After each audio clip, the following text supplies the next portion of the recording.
110 halmmølle med bandelift i færd med at udlægge halm over tulipanrør.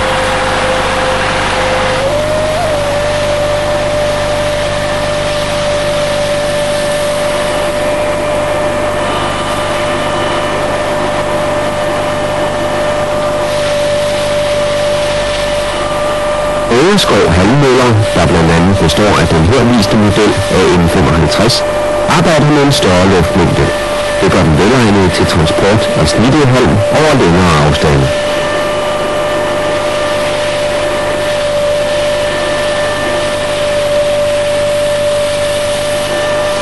En noget større halmmølle AM110E leveres med enten 20 eller 30 hestes elektromotor.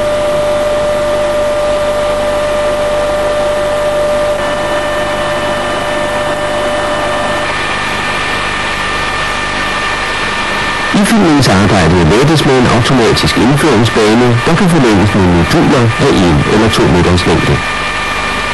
Halmbanen drives af en gearmotor med trinløs variabel hastighed. Derved kan halmbanen justeres, så man opnår maksimal udnyttelse af halmmøllen.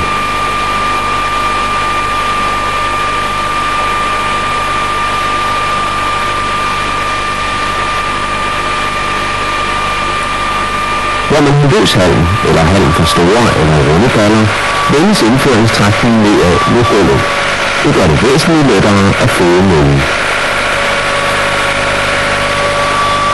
Halmmølle AM110T til traktordrift, der transporteres i traktorens trækningsophæng, er den velegnet, hvor man skal have snittet halm flere forskellige steder. Når de helt store kapaciteter ønskes, er det AM220, der skal anvendes. Den snitter helt op til 5 tons halm i timen.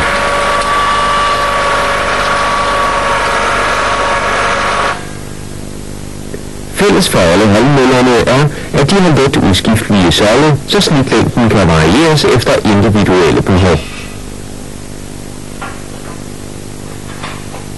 Ved kørende opgaver kan man montere halmmøllen AM110 eller AM220 på en halmvogn eller ballelift. Det er således muligt at medbringe et meget stort lager af halmballer.